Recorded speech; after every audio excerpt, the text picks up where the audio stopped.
안녕하세요, 여러분. 오늘부터 이 챕터 4, 피드백 시스템에 대한 해석에 대해서 공부를 해보도록 하겠습니다. 사실 이제 지금까지 우리가 1, 2, 3장에서 공부했던 거는 이 오토매틱 컨트롤 자동 제어의 그 기본적인 틀을 이해하기 위한 시스템 다이나믹, 시스템 동력학에 대한 기본적인 이론을 공부를 했지, 본질적인 자동 제어에 대한 공부를 한 건 사실 아니죠. 그래서 이제 실질적인 피드백 제어, 자동 제어에 대한 그 내용들은 여기 챕터 4에서부터 시작이 된다고 보시면 될 것 같습니다.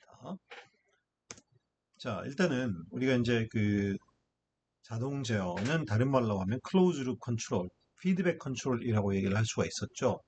근데 이제 우리가 피드백 컨트롤, 클로즈 룹 시스템하고 대별되는 개념이 오픈 루프 시스템이었죠. 이 오픈 루프 시스템은 말 그대로 이 레퍼런스 인풋을 이렇게 주면 어, 그리고 사전에 어떤 그 정의되고 확정된 제어기에 의해서 출력이 이렇게 얻어지는 시스템을 우리가 오픈루프 시스템이라고 얘기를 했었죠. 근데 이제 우리가 그 일반적으로 레퍼런스 인풋만 들어오는 게 아니라 시스템에는 의도치 않은 예상치 못한 시점에 나쁜 영향을 미치는 이런 디스터번스도 시스템에 들어오게 되는 거죠. 자, 그런 경우에 이제 실제 이 아웃풋은 이런 오픈루프 시스템에서는 이 아웃풋, 여기 이제 첨자는 오픈루프의 약자 OL이에요. 얘는 기본적으로 이 레퍼런스 인풋이 컨트롤러를 거쳐서 플랜트를 거쳐서 아웃풋으로 영향을 주는 이런 인풋 시그널이 하나, 이런 인풋의 가지 브랜치가 하나 있을 것이고, 이 디스터번스가 플랜트를 타고 다시 들어와서 아웃풋에 영향을 미치는 이런 브랜치, 이 두 개로 이렇게 구성이 된다고 얘기를 할 수가 있겠죠. 자, 그렇다면 클로즈 룹 시스템은 어떻게 우리가 이해할 수 있죠? 우리가 이제 클로즈 룹 시스템 같은 경우에는 어떤 레퍼런스 인풋을 시스템에다 주면 아웃풋이 얻어지는데 이 아웃풋을 우리가 측정을 해가지고 실제 이 레퍼런스 인풋하고 비교를 하는 거죠. 비교를 해서 여기서 에러를 우리가 계산해가지고 이 에러 값을 적절히 줄이기 위해서 이 컨트롤러가 컨트롤 액션을 해가지고 실제 플랜트의 아웃풋을 이 레퍼런스 인풋과 같아지도록 어, 액션을 취하는 게 피드백 컨트롤 오토매틱 이 클로즈 룹 시스템의 전형적인 특징이잖아요. 자, 근데 우리가 이제 여기서 와키초에 얘기를 했듯이 실제 우리가 어떤 그 아웃풋을 측정할 때는 센서를 이용하게 될 것이고 센서를 이용하게 되면 이런 계측하는데 노이즈가 끼게 되는 거죠. 예를 들어서 내가 뭐 어떤 시스템의 속도가 이렇게 일정한 속도가 실제 나오고 있어서 이걸 측정을 하려고 센서를 썼는데 여기 자글자글자글 이런 막 노이즈가 이렇게 막 끼는 거잖아요. 이런 노이즈가 끼어가지고 실제 이 신호가 왜곡이 되는 상황이 발생을 하는 거죠. 어쨌든 그러면은 이 시스템의 그 출력 Y에 영향을 미치는 것은 세 가지 인풋이 작용을 하고 있다고 볼 수가 있는 거죠. 즉, 레퍼런스 인풋이 외부에서 들어오고, 디스터번스가 또 외부에서 들어오고, 노이즈가 들어오고, 결국은 이 시스템의 아웃풋은 이 세 가지, 요 RWV, 요 세 개의 외부 인풋에 의해서 영향을 받는다라는 것을 우리가 이제 짐작을 할 수가 있겠죠. 자, 그러면 여기서 이제 중요한 거식을 좀 유도를 해보려고 하는데, 아까 얘기했듯이 그러면은 우리가 이제 측정된 아웃풋을 레퍼런스하고 이제 비교를 해서 에러를 만든다고 했잖아요. 그럼 이 에러는 기본적으로 이 R 신호에서 이 신호를 빼주는 거잖아. 근데 이 신호는 원체는 Y만 되어야 하는데 노이즈가 여기서 더해져서 들어오니까 실제로는 Y 플러스 V를 이 레퍼런스에서 빼는 것이 에러 시그널이 되는 거겠지. 그러면 이 Y는 어떻게 돼? 아웃풋 Y는 아웃풋 Y라는 것은 기본적으로 아까도 얘기했지만 R에서 이렇게 루프를 타고 들어오는 게 있고 디스터번스에서 이렇게 루프를 타고 들어오는 게 두 가지가 있으니까 그럼 요 루프는 어떻게 쓸 수 있어? 바로 R, DCL, G. 아, 쏘리. 이제 이렇게 써도 돼. 방금 이렇게 이제 써도 되는데 지금 이제 여기서는 에러를 기준으로 식을 한번 써볼게요. 이 에러를 출발점으로 써볼게요. 그러면은 이 y는 에러에서 에러가 이걸 거쳐서 이렇게 g를 통해서 오는 거잖아. 그러니까 이 y는 g dcl e 요렇게로 하나 해서 아웃풋에 영향을 미치고, 또 다른 것은 w가 g를 통해서 들어와서 y에 미치니까 wg, 이렇게 해서 우리가 y를 만들 수가 있는 거겠지. 자, 근데 여기에 이제 이 에러라는 것은 이렇게 우리가 얻었으니까, 정의했으니까 요거를 여기 에러에다가 대입을 해보면 어떻게 되나요? 그러면은 요식을 이제 이렇게 쓸 수가 있죠. 자, 요거를 다 이제 전개를 해가지고 식을 써보면 이렇게 이제 정리를 할 수가 있고, 이쪽에 y하고 이쪽에 y를 묶어요. 그러니까 얘를 1로 보내가지고 묶으면 1 플러스 GDCL y는 어쩌고저쩌고 나오겠지. 그러면 y에 대해서 정리하면 요거를 이쪽에 분모로 다 넘기면 되니까 결과적으로 이 y는 1 플러스 GDCL분의 요거가 될 거고, 요거가 될 거고, 요 놈이 되겠네. 그래서 결과적으로는 요런 식을 얻을 수 있게 되는 거겠지. 자, 이 식을 우리가 뭐라고 부르냐면 아웃풋 이퀘이션이라고 불러요. 이 아웃풋 이퀘이션의 물리적인 의미는 뭐겠어요? 이게 의미하는 바는, 자, 이 클로즈 룹에서 아웃풋 y는 r과 w와 v, 레퍼런스 인풋과 디스터번스와 노이즈라는 세 개의 외부 입력에 의해서 영향을 받는데, 레퍼런스가 아웃풋에 미치는 영향은 이런 트랜스퍼 펑션, 이런 관계로 맺어지고, 디스터번스가 출력에 미치는 영향은 이런 동력학, 이런 다이나믹을 갖는 트랜스퍼 펑션으로 결정이 되고, 노이즈가 아웃풋에 미치는 영향은 이런 트랜스퍼 펑션, 이런 다이나믹에 의해서 영향을 미친다라고 얘기를 할 수 있는 거 아니겠어요? 그래서 결국은 이 아웃풋 이퀘이션은 매우 중요한 식이겠지, 그지? 그래서 이 아웃풋 이퀘이션을 깨끗하게 유도할 수 있고, 이거를 이제 정확히 외우고 있을 필요가 있겠지. 결국 이 식은 출력이 R과 W와 V와 세 개의 인풋에 영향을 받고, 그들의 관계가 요런 입력학, 다른 말로 하면 트랜스퍼 펑션에 의해서 결정이 된다라는 것을 얘기를 하고 있는 거지. 매우 중요한 식이지, 이 아웃풋 이퀘이션이. 자, 그러면 이걸 이번에는 우리가 에러 이퀘이션이라는 것도 한번 뽑아볼까 해요. 왜냐하면 시스템에 있어서 중요한 것은 이 출력이 어떻게 되느냐도 중요하지만, 에러가 어떻게 해서 만들어지는 것을 아는 것도 상당히 중요해요. 에러에 영향을 미치는 게 중요하겠지. 무엇인지 알아내는 게. 그래서 이제 이번에는 에러 이퀘이션을 뽑아볼게요. 여기가 지금 우리가 얘기했던 에러가 이제 만들어지는 에러잖아. 에러는 기본적으로 R에서 시스템의 클로즈로 출력값을 뺀 거잖아. 근데 이 아웃풋 YCL은 방금 앞에서 얘기했듯이 이렇게 아웃풋 이퀘이션으로 유도를 했으니까, 이거에다가 아웃풋 이퀘이션 요식을 그대로 대입을 해주면 이렇게 되겠지. 여기서 R과 R을 묶어서 정리하면, 이거 산수를 해보면 결국은 에러는 이렇게 계산이 되고, 요 식을 바로 우리가 에러 이퀘이션이라고 부른다는 거예요. 그럼 이것도 해석하는 게 어떻게 되겠어? 시스템의 클로즈 룹에서 이 에러는 어떻게 만들어져? 레퍼런스 인풋과 디스터번스와 노이즈가 각각 요런 관계를 가지고 에러에 영향을 미친다 라고 해석을 할 수가 있는 거겠지. 그렇죠? 자, 에러 이퀘이션, 아웃풋 이퀘이션, 매우 중요한 두 식이고, 이것의 물리적인 의미 이해하는 게 중요하겠죠. 여기 웹 페이지는 그냥 스킵하도록 하겠습니다. 자, 그러면 여기서도 몹시 이제 중요한 얘기를 하나 해볼까 해요. 우리가 이제 아까 아웃풋 이퀘이션을 이렇게 얻었잖아요. 자, 여기서 조금 우리가 장난을 좀 쳐볼게요. 만약에 레퍼런스 인풋 하나도 없고 노이즈도 하나도 안 들어오는 상황이라고 생각을 해요. 그럼 시스템에 출력에 영향을 유일하게 미치는 건 디스터번스겠지. 요거만 남겠네. 여기서 W를 이쪽으로 넘기면 요런 트랜스퍼 펑션이 이렇게 만들어지겠지. 즉 얘는 뭐야? 디스터번스에 따른 시스템 출력이 이런 관계로 만들어진다라는 얘기고. 이번에는 거꾸로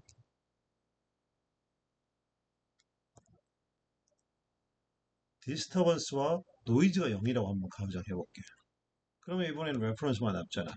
그러면은 일로 넘기면 이렇게 트랜스퍼 펑션을 얻을 수가 있게 되는 거지. 자, 어찌됐든 간에 만약에 이런 조건에서 이 GDCL 이건 결국 트랜스퍼 펑션이잖아. 예를 들어서 뭐 플랜트와 컨트롤러의 어떤 트랜스퍼 펑션 두 개를 곱한 거 저걸 우리가 뭐라고 불렀지? 오픈루프 트랜스퍼 펑션이라고 불렀잖아.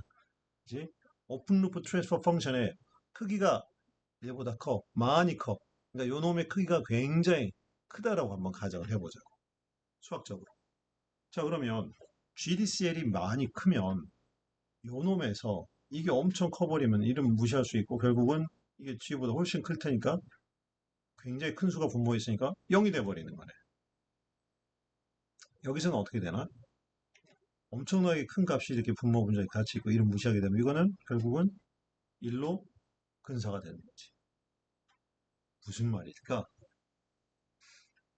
자, 여러분. 시스템의 디스터번스라는 것은 정의가 뭐야?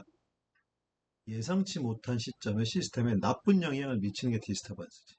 자, W분의 Y라는 트랜스퍼 펑션이 의미하는 바는 뭐야? 디스터번스가 출력에 미치는 영향인 거잖아. 이게 컸으면 좋겠어, 작았으면 좋겠어. 디스터번스가 시스템에 출력에 미치는 영향이 크면 안 되는 거지. 왜 예상 못한 시점에 예상 못한 크기로 오니까 이걸 대응할 방법이 없어. 그러니까 디스터번스가 출력에 미친 영향은 최소화돼야 돼. 0이 되는 게 좋은 거야. 그지? 또 얘는 무슨 말이야? 레퍼런스 인풋은 정의가 뭐야? 시스템의 출력이 이러이렇게 됐으면 좋겠다고 내가 바라는 나의 목표 출력값이 레퍼런스 인풋이잖아. 그럼 R이 Y하고 어떤 관계를 가지면 제일 좋아? 같아지는 게 제일 좋은 거 아니야. 1이 되는 게. 아하. 그렇다면 여기가 1이 되고 여기가 0이 되면 내가 제어 관점에서는 아주 퍼펙트 컨디션이 제일 좋은 컨디션인 거잖아. 자, 이게 도대체 어떻게 무슨 얘기를 하고 있는 거야? 자, 이 두 조건이 어떻게 만족이 돼? 요게 만족이 되면 되는 거지. 근데 여러분 여기서 DCL은 뭐고 G는 뭐지? G는 내 플랜트야. 내가 예를 들어서 뭐 자동차를 제외로 우파를 제어해. 한번 만들어지면 이거 바꿀 수 없어. 그런데 GDCL이 크면 좋다라고 그랬는데 G는 못 만지는데 DCL은 내가 만질 수가 있지. 컨트롤러니까 내가 이거 설계하는 거잖아. 그러면은 이 DCL 값은 내가 이걸 얼마든지 크게 내가 설계를 해준다고 하면 즉 컨트롤러가 굉장히 크게 설계가 된다라고 하면 컨트롤러의 어떤 크기가 디스터번스에 의한 영향이 0이 돼버려. 즉 디스터번스가 서프레스 영향이 거의 주가 없어진다는 얘기지. 그리고 내가 컨트롤러 TCL 값이 여전히 크게 만들어가지고 이렇게 1이 돼버린다는 얘기는 즉 Y가 R이 된다는 얘기고 제어가 폴팩트하게 된다는 얘기인 거고 또 여기서 중요한 의미는 뭐야? 여기서 내가 지금 G는 여러분 뭐야? 내 실제 제어하고자 하는 물리적인 시스템 수학적 모델인 거지. 근데 내가 이 수학적 모델은 여러분도 해봐서 알겠지만 완벽하게 내가 수학적으로 모델링을 하기가 사실 어려울 수가 있는 거거든. 그러니까 즉 G에 어떤 오차가 생길 수가 있는 거지. 모델링 오차도 있을 수 있고 파라미터가 실제로 바뀔 수도 있어.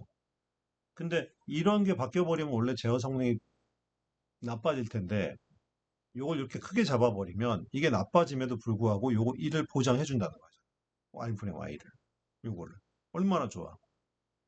그 다음에 방금도 얘기했듯이 r분의 y가 1이 되니까 얘는 바로 이제 perfect control performance를 내가 만들어낼 수 있는 거지. 자, 지금 했던 이 모든 얘기는 바로 뭐야? 왜 이게 가능해? 루프를 이렇게 지금 클로즈 룹으로 만들어 놔가지고 아웃풋 이퀘이션을 이렇게 만들어 가지고 지금 이렇게 해석을 해보니까 이렇게 된 거잖아. 즉 오픈 루프에서는 불가능한 일을 클로즈 루프 시스템이기 때문에 디스터번스에 의한 영향도 0으로 확 죽여버릴 수 있고 레퍼런스를 그대로 완벽하게 따라갈 수 있게 해줄 수 있다라는 거야. 이게 바로 클로즈 루프 시스템의 장점인 거죠. 어드밴티지인 거지. 클로즈 루프를 쓴다고 무조건 다 되는 건 아니야. 이 조건이 만족이 돼야 되는 거지. 즉 컨트롤러의 크기를 내가 크게 설계를 하면 결국은 이런 큰 장점이 있다는 거고 어쨌거나 컨트롤러의 크기에 관계없이 그 전에 이게 가능하기 위해서는 클로즈 룹에서만 가능해. 그래서 다른 말로 하면 클로즈 룹의 장점이 바로 뭐야? 외부의 디스터번스에 의한 영향을 우리가 서프레스 줄일 수 있다는 얘기고 그 다음에 시스템의 이 플랜트 G 이 모델링을 내가 오차를 가지고 만들 수 있을 텐데 그 오차에 대해서도 내가 강인해서 영향을 안 받아서 실제 내가 시스템의 모델을 G를 약간 좀 틀리게 해도 목표 값을 완전히 쫓아갈 수 있게 제어를 퍼펙트하게 해줄 수 있는 그런 장점이 있다는 것이 바로 클로우즈 시스템의 가장 큰 장점이라는 거지. 무슨 말인지 알겠죠? 자, 이게 바로 굉장히 중요한 페이지예요, 이 페이지가. 클로우즈 룹을 왜 우리가 쓰고 왜 피드백 컨트롤을 하고 여기서 얻어지는 장점이 무엇인지를 좀 설명을 했어요.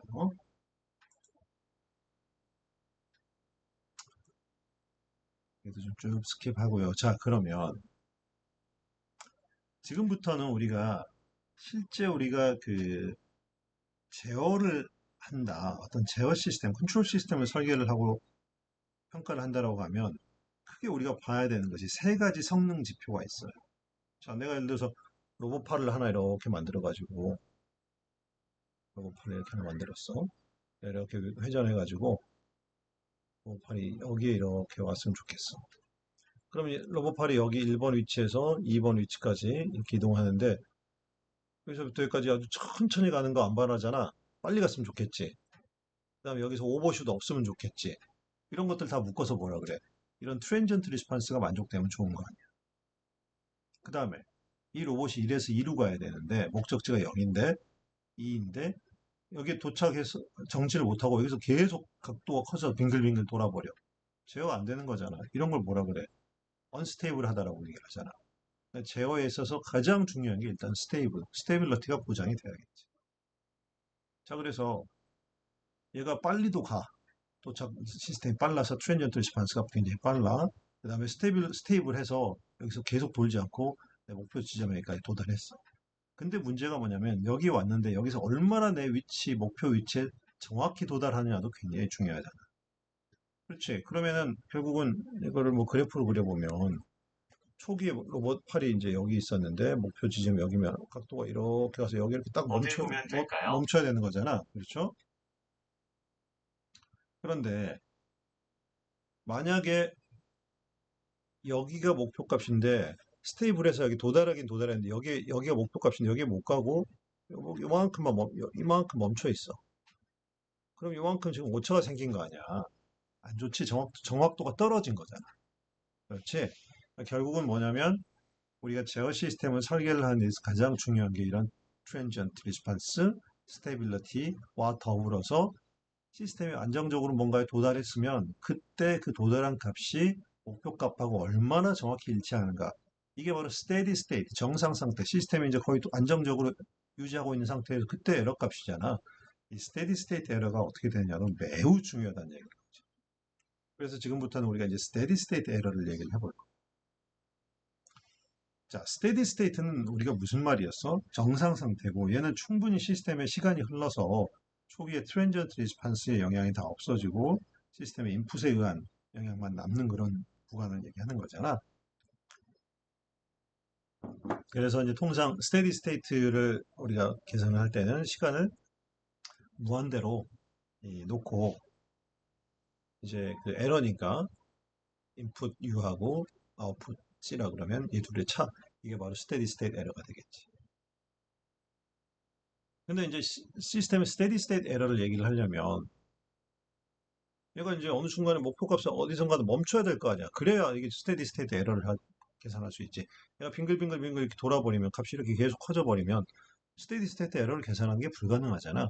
그러니까 일단은 스테디 스테이트 에러를 얘기하기 위해서는 먼저 시스템이 스테이블한지를 체크를 해야 되는 거지. 항상 스테빌리티를 먼저 확인할 필요가 있는 거지. 자, 그러면 우리가 이제 시스템이 스테이블하다는 전제하에 스테디 스테이트 에러를 좀 이제 구체적으로 좀 분석을 해볼 건데 우리가 예를 들어서 어떤 시스템에 내가 로봇을 하나 만들었는데 이게 스테디 스테이트 에러가 얼마인지 알고 싶은데 뭔가 스테디 스테이트 에러라는 것은 스테디 스테이트라는 것은 시스템에 인풋을 줬을 때 시스템의 리스판스가 어떻게 나오는지를 보는 거잖아. 그럼 인풋을 굉장히 많은 인풋이 있을 수 있잖아. 스텝 인풋도 있고 사인 인풋, 코사인 인풋, 익스포넨셜 인풋 엄청나게 많은데 이걸 다 테스트해서 그때 스테디 스테이트가 얼마인지 그걸 얘기하기는 좀 어렵지. 그래서 우리가 이제 물리적인 현상이 물리적으로 가장 대표적으로 인풋으로 많이 쓰는 함수 우리가 세 가지를 가지고 스테디 스테이트 에러를 얘기를 해볼까 해. 이게 바로 뭐냐면 스텝 인풋, 램프 인풋, 파라볼릭 인풋이야. 이들 세 개가 중요한 것은 뭐 당연하겠지. 스텝 인풋은 뭐야? 신호가 0에서 갑자기 어떤 신호 푹 꺼져서 일정하게 유지되는 거잖아. 이런 게 바로 뭐야? 스위치를 내가 탁 올리면 전류가 안 흐르다가 툭 이렇게 흐르게 되는 가장 온 오프를 나타내는데 좋은 신호가 이런 함수가 스텝 펑션이야. 램프 함수는 일정한 어떤 비율로 입력을 계속 올려주는 것이고 파라볼릭 함수는 어떤 물리적인 시스템이 이렇게 가속할 때 나타내는 패턴이잖아. 기차로. 그러니까 이 세 개는 물리적으로 굉장히 유용한 신호들이니까 이걸 우리가 테스트 인풋으로 한번 써보겠다는 거야. 자, 그래서 그럼 스텝 인풋은 타임 도메인에서 얘들 나타내면 1이고 램프는 t고 파라볼릭은 t 스퀘어고 이렇게 해서 나타낼 수 있잖아. 그치? 그러면 얘들 테스트 인풋이라 그러는데 테스트 인풋을 라플라스 트랜스폼을 하면 어떻게 되나? 이걸 라플라스 하면 이렇게 되지. 이걸 라플라스 하면 이렇게 돼. 원래는 t 제곱을 라플라스 하면 2 S 3승분의 2인데 이 거추장스러우니까 아예 2분의 1을 해서 여기를 지금 1로 만들어 버린 거야. 그치? 그래서 이제 이렇게 얘기를 할 수 있는 거지. 자, 그래서 이제 여기서 우리가 이제 이름을 좀 명칭을 좀 정의를 하려고 해. 바로 뭐냐면 바로 스텝 인풋으로 주는 걸 우리가 포지션 인풋이라고 얘기를 할 거고, 왜냐면 일정한 포지션 유지를 하는 인풋이니까, 얘는 램프 인풋을 constant velocity input이라고 부를 거야. 이건 일정한 속도가 기울기가 일정한 거잖아. constant velocity. 얘는 기울기가 일정한 등가 속도 운동 때 이렇게 패턴이 이처럼 만들어지니까 constant acceleration command 또는 input이라고 우리가 부를 거야. 자, 그러면 여러분 이거는 뭐야? S분의 1, S제곱분의 1, S3승분의 1이잖아. 얘들은 우리가 S의 다항식이네. S의 1차, 2차, 3차, 그지? S의 다항식으로 나타낸 거고 우리가 이제 인풋 폴리노미얼, 인풋 다항식이라고 부르는 거야. 새 인풋에 대해서. 자, 그러면 일단 스텝 인풋 같은 경우에는 어떻게 되나? 스텝 인풋은 예를 들어서 내가 이렇게 인풋을 목표값을 이렇게 인풋을 주면 만약에 아웃풋이 이런 그래프 1차로 이렇게 따라가가지고 나중에 정상상 여기는 지금 트랜지언트 구간을 지나가지고 정상 상태에 도달해서 목표값이랑 그대로 똑같이 가. 그러면 이때는 뭐야? 바로 얘는 스테디 스테이트 에러가 0가 되는 케이스겠지. 반면에 아웃풋 2는 어때? 트랜지언트를 이렇게 겪다가 정상 상태에 도달해서 이런 값을 계속 일정한 값을 유지를 하는데 불행하기에는 목표 값하고 요만큼이 벌어져 있잖아. 그리고 요 벌어진 에러 값이 그대로 유지되겠지. 얘가 바로 finite, 유한한, 요가 바로 유한한 크기잖아. 그지? finite steady state error라고 얘기를 할 수 있겠.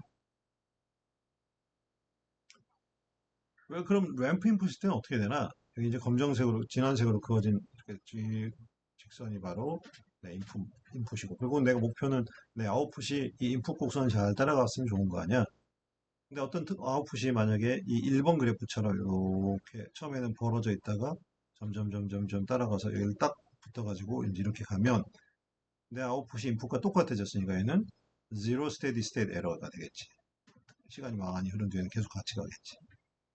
아웃풋 2는 어때? 얘는 이렇게 처음에 조금 트랜전트를 겪다가 이제 어느 정도 흐른 뒤에 스테디 스테이트에 도달했는데 얘랑 얘는 기울기는 같은데 요만큼 쉬프팅이 돼갖고 얘를 간격을 못 좁히고 계속 똑같은 크기, 요만큼의 크기를 간격을 갖고 계속 갈 거 아니야? 스테디 스테이트 에러가 바로 요만큼이 바로 스테디 스테이트 에러가 이제 파이나이트 유한한 스테디 스테이트 에러가 되는 거겠지.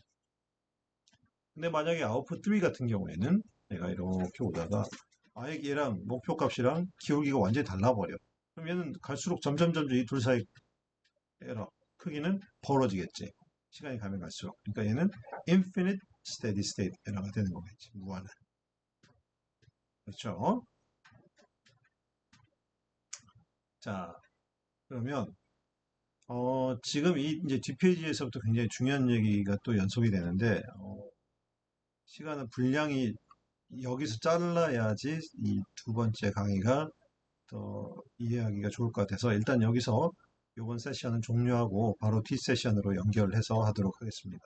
바로 이 세션과 D 세션은 연결해서 바로 들었으면 좋겠습니다. 그래야 이해도가 높을 것 같아요. 네, 이상입니다.